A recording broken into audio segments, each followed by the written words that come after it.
यदि वार्षिक संघीय बजट लोकसभा द्वारा पारित नहीं होता है तो प्रधानमंत्री अपनी मंत्रिपरिषद को क्या कर देता है? वो मंत्रिपरिषद त्याग पत्र दे देगा। ठीक है, त्याग पत्र पेश कर देता है। बोलना होगा आगे साहब का। प्रारंभ में रेल बजट और आम बजट दोनों एक ही साथ प्रस्तुत होता है, तो बताना होगा इसे कि कौन सा समिति के तहत रेल बजट को आम बजट से अलग किया गया था? एकवर्थ कमेटी। एकवर्थ कमेटी की स्थापना कब हुआ था? 1921 ईस्वी में। क्वेश्चन होगा, क्वेश्चन बताना होगा इस आपको, कितना ईस्वी में यह निर्णय लिया गया कि रेल बजट को आम बजट से अलग करने का प्रस्तुत किया जाएगा? 1924 ईस्वी में। बताइएगा रेल बजट को आम बजट से कब अलग करके पेश हुआ पहली बार? 1925। क्वेश्चन होगा आगे साहब का, अभी बताना होगा कि 2017 में कौन सी सरकार आई और रेल बजट को आम बजट के साथ फिर मिला दिया? बीजेपी। क्वेश्चन होगा आगे साहब का, बीजेपी की सरकार आने के बाद रेल बजट को आम बजट के साथ पेश होने लगा, कब से? 2017 से। भारत में बजट किस तिथि को पेश होता है जी? होता है 1 फरवरी को बजट पेश होता है। क्वेश्चन होगा आगे साहब का, स्वतंत्र भारत का पहला बजट कब पेश हुआ था? 1947 ईस्वी में। बगल से बताइएगा स्वतंत्र भारत के पहला वित्त मंत्री कौन थे जिसने पेश किए थे बजट 1947 में? आर.के. शनमुखम सेठी। बताना होगा इस आपका, आर.के. शनमुखम सेठी 1947 में जो बजट पेश किए थे वो कब से कब तक का बजट था? 1947-48। ठीक है, 15 अगस्त 1947 से 31 मार्च 1948 तक का बजट था। पहला बजट जो आर.के. शनमुखम सेठी पेश किए थे, कितना समय का बजट था जी? 7.5 महीना का बजट था। गणतंत्र भारत का पहला बजट किसने पेश किए? जॉन मथाई। गणतंत्र भारत का पहला बजट पहला पेश किए थे जॉन मथाई, कब? 1950 ईस्वी में। बगल से बताना होगा आपका, जवाहरलाल नेहरू ने पहली बार बजट कब पेश किए थे? 58-59। ठीक है, 1958-59 में पेश किए थे जवाहरलाल नेहरू पहला बजट।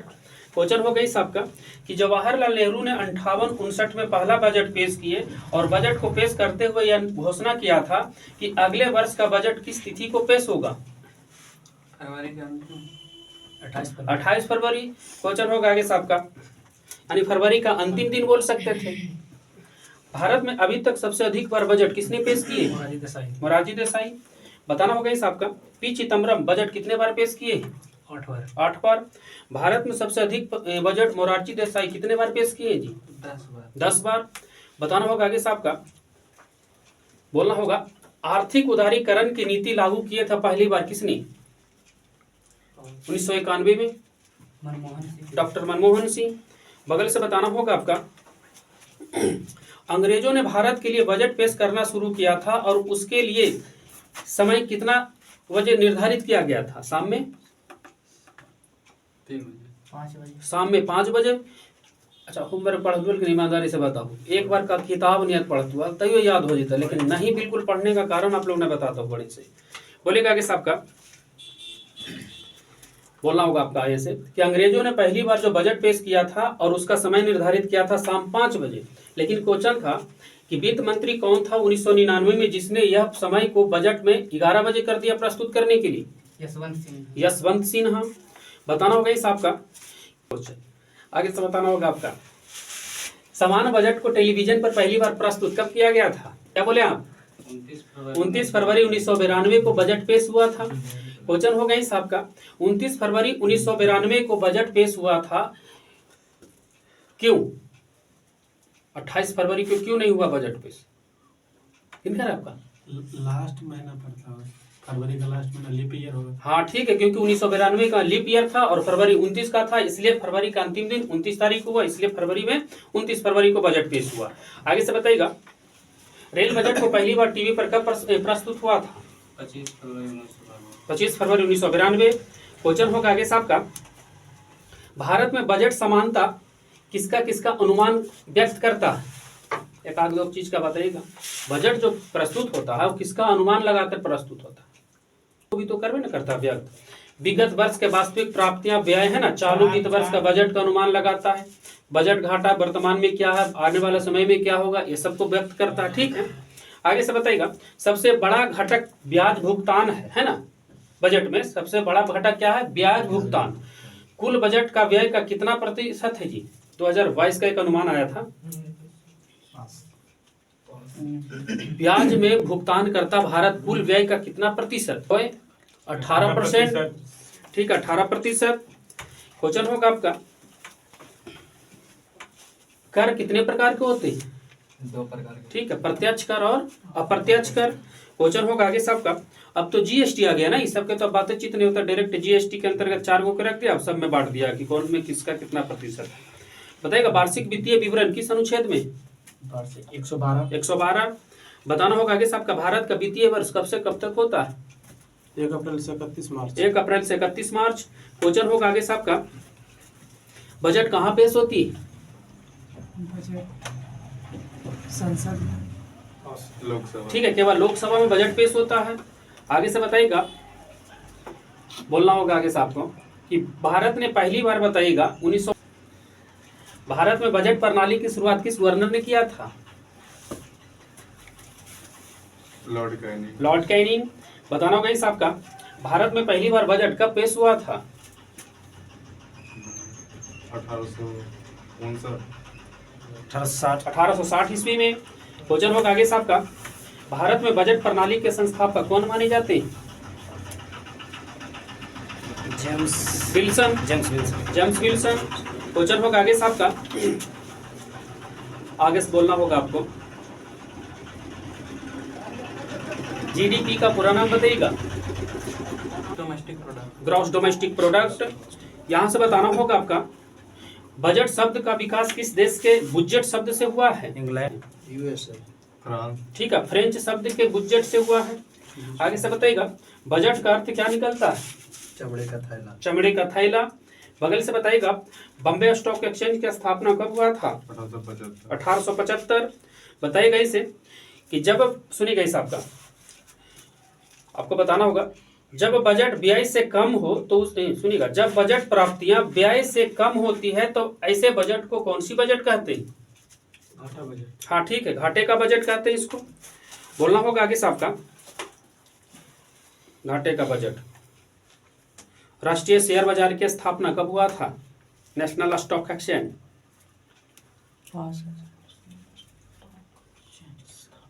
1991। आगे 1991 में फिरवानी समिति ने उसकी स्थापना की संस्तुति दिया था, लेकिन स्थापना हुआ था कब? 1992 में। ठीक है, बोलना होगा आगे साहब का, सेबी का फुल फॉर्म करिए। Secretary exchange board of India. Secretary exchange board of India. कोई दिक्कत नहीं, फिर दे देंगे हम आपको। क्वेश्चन होगा, डी जोन्स कहाँ का शेयर मूल्य सूचकांक है? न्यूयॉर्क। बताना होगा आगे साहब का, सेट शेयर मूल्य सूचकांक किस देश का है? थाईलैंड। बताना होगा आगे साहब का, सेबी की स्थापना कब हुआ था?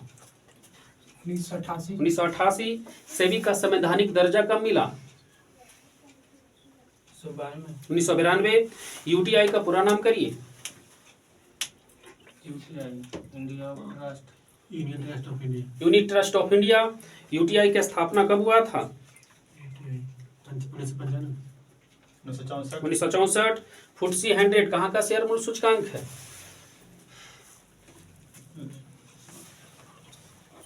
लंदन। बताना होगा आपका, दिक्कत होगा बैठे में तो आगे दो एक बार फोन बताइएगा आगे साहब का, भारत में नोटबंदी की घोषणा कब हुआ था? 2016। 8 नवंबर 2016। आगे से बताइएगा, एसबीआई बैंक की स्थापना कब हुआ जी?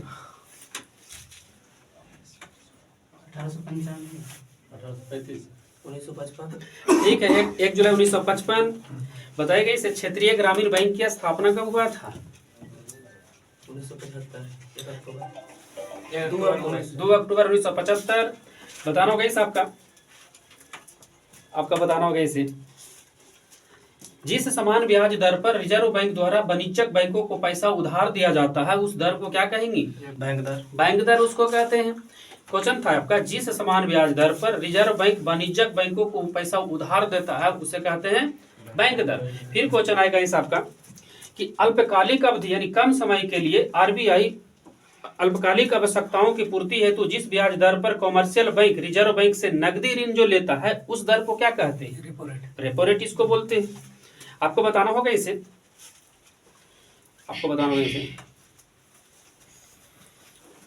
बोली गई। एक और क्वेश्चन इससे बनता नहीं। अल्पकालिक अवधि के लिए रिजर्व बैंक द्वारा कॉमर्शियल बैंक से जिस ब्याज बैंक दर पर नकदी प्राप्त करती है उस बैंक को, उस दर को क्या कहते हैं? रिवर्स रेपो रेट इसको बोलते हैं। आप बताइएगा एसबीआई का पूरा नाम करिए। State bank of India. State bank of India. SBI के ब्रांड एम्बेसडर कौन बने हुए हैं अभी? M S Dhoni. M S Dhoni IPL में किस टीम से जुड़ा हुआ है जी? Chennai super king. क्वेश्चन होगा आगे से, विदेशों में भारत का कौन सा बैंक का सर्वाधिक शाखाएं हैं? एसबीआई। बताना होगा आगे से आपका, पहली बार बैंकों का राष्ट्रीयकरण कब हुआ था? 1949। 1969। बताइएगा आरबीआई का राष्ट्रीयकरण कब हुआ? 1949। क्वेश्चन होगा एसबीआई बैंक का मुख्यालय कहाँ है? मुंबई। क्वेश्चन था आगे से आपका, आरबीआई की स्थापना कितना अधिकृत पूंजी से हुई थी? 5 करोड़। बताइएगा आरबीआई का पहला गवर्नर कौन बने थे? ओसवार स्मिथ। आरबीआई का पहला भारतीय गवर्नर कौन थे? सीडी देशमुख। बताइएगा आरबीआई के गवर्नर के समय में भारत का बैंकों आरबीआई के राष्ट्रीयकरण के समय में भारत का आरबीआई के गवर्नर कौन? सीडी देशमुख। बताइएगा आगे से, नई शिक्षा नीति कब लागू हुआ था? 29 जुलाई 2020। 29 जुलाई 2020। बैंकों के राष्ट्रीयकरण के समय में गवर्नर कौन था? 1969 में एलके झा। यहां से बताना होगा आपका, बोलना होगा इस आपको, नई शिक्षा नीति के तहत 10+2 के आधार पर कौन सा मॉडल आया है? 5 + 3 + 3 + 4। ठीक है, 5+3+3+4। यहां से बताना होगा आपका क्वेश्चन है वैसे, स्वच्छ भारत मिशन की शुरुआत कब हुई थी? 2020। 2 अक्टूबर 2014। आगे से बताइएगा, क्वेश्चन होगा आगे से, रोजगार सुनिएगा इस आपका, रोजगार आश्वासन योजना कब चालू हुआ था? 1993 ईस्वी में। बताइएगा 86वां संविधान संशोधन कब हुआ? 2002 में।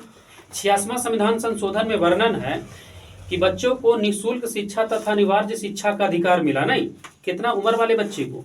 6 से 14 वर्ष। 6 से 14 वर्ष। बताइएगा सुरेश तेंदुलकर समिति का गठन कब हुआ था? जो गरीबी सुन 2004। आगे से बताइएगा, poverty and un British rule in India के लेखक कौन है? दादा भाई नौरोजी। पीछे से बताना होगा आपका, राष्ट्रीय खाद्य सुरक्षा अधिनियम कब पारित हुआ था? 2013। बताइएगा गरीब का अर्थ क्या है जी? गरीब किसको बोलते हैं? रोटी, कपड़ा और मकान से असमर्थ है उसको गरीब कहते हैं। हाँ ठीक है, वह स्थिति जब किसी व्यक्ति को जीवन के न्यूनतम आधारभूत जरूरतें जैसे भोजन, वस्त्र और आवास उपलब्ध ना हो उसे गरीब कहते हैं। आगे से बताइएगा, योजना आयोग कब से कब तक काम किया? 1950 से 2014 तक। 2014 तक। 1950 से लेकर के योजना आयोग काम किया। योजना आयोग के जगह पर नीति आयोग कब आया था? 2014 में। 1 जनवरी 2015। 1 जनवरी 2015। 11वीं पंचवर्षीय योजना का कार्यकाल बताइए। 7 से 12। हाँ, 2007 से 12। आगे से बताइएगा, कौन सी पंचवर्षीय योजना 2 युद्धों के कारण प्रभावित हुआ? सबसे ज्यादा असफल रहा हो पंचवर्षीय योजना? तीसरा। बताइएगा नीति का पूरा नाम करिए। NITI। National institution for transforming India. ठीक है, national institution for transforming India. बताइएगा नीति आयोग के अभी अध्यक्ष कौन है जी? कौन है ये पूछें? नरेंद्र मोदी है नीति आयोग के अभी अध्यक्ष। आगे से बताइएगा, चौथी पंचवर्षीय योजना का कार्यकाल बताइए। 69 से 74। 1969 से 74। क्वेश्चन होगा आगे से आपका, दूसरी पंचवर्षीय योजना किस मॉडल पर आधारित है? पीसी महालोबिस। बताइएगा आपका, पंचवर्षीय योजना के अलावा कितनी वार्षिक योजना भी बनी है? 2 बार। 7 वार्षिक योजना भी बनी है। आगे से बताइएगा, पहली पंचवर्षीय योजना किस मॉडल पर आधारित है? Herald Domar model. आगे से बताइएगा, आपका होगा क्वेश्चन,